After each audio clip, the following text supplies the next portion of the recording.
J'appartiens au groupe Massimo Zanetti Beverage, société Segafredo Zanetti en France. Le groupe Massimo Zanetti, c'est 3000 personnes au monde, 950 millions d'euros de chiffre d'affaires, et 55 filiales dans 36 pays. Je suis localisée au niveau de sa deuxième filiale, Segafredo Zanetti, qui est basée à Rouen, en Normandie, où là nous sommes plutôt au niveau d'une PME de 250 personnes. On torréfie 18 000 tonnes de café par an et on fait 110 millions d'euros de chiffre d'affaires. Je suis coordinatrice des différents services clients puisque chez Segafredo Zanetti, nous couvrons différents circuits de distribution. Nous travaillons aussi bien avec la grande distribution qu'avec des grossistes, des entrepositaires dans le monde du CHR. Et on a développé des exclusivités avec un certain nombre de grands comptes comme McDonald's, Del Arte, Disneyland, Air France, les hôtels Accor notamment. Donc notre collaboration, elle a démarré sur le PIM avec Agena en 2008, où là on envoyait nos fiches produits vers Carrefour. Ce PIM est installé sur un serveur dédié chez nous,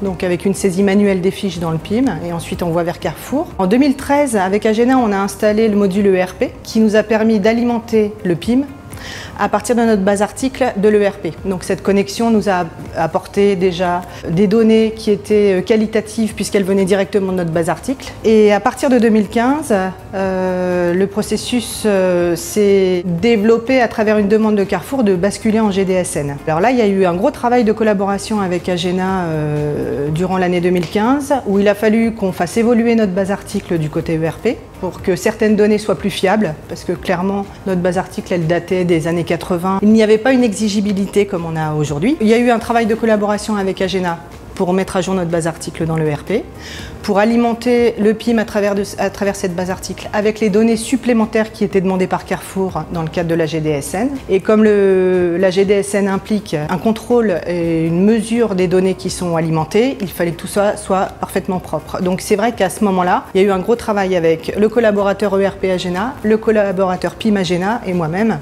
pour que tout ça puisse fonctionner. On a eu un bénéfice important à ce niveau-là, dans la mesure où en décembre, Carrefour a affiché l'état d'avancement de cette demande qu'il a fait auprès de ses fournisseurs. Et seulement 14% des fournisseurs, à la fin de l'année 2015, avaient basculé en GDSN et nous en faisions partie. Donc on était assez contents de cet avancement, puisqu'on est quand même une PME avec des ressources plutôt limitées en la matière pour le moment. Donc ça a été un vrai travail collaboratif efficace. En 2017, nous avons eu des montées de version qui ont été pilotées avec Agena et on a pu intégrer de nouveaux clients comme Intermarché, Auchan et on a pu commencer à aller aussi vers des clients qui ne sont pas dans la grande distribution mais qui commencent à être demandeurs de données en dématérialisé et notamment France Frais l'année dernière. Dans la mesure où aujourd'hui on est passé sur une version mutualisée convivial. Là où en 2015, il n'y avait que moi qui était à même de renseigner l'outil et de faire toute la partie opérationnelle d'envoi des fiches. Depuis, j'ai délégué cette partie-là à des utilisatrices chez nous et les envois de fiches sont faits à la demande en très peu de temps. Il y a eu vraiment beaucoup de gains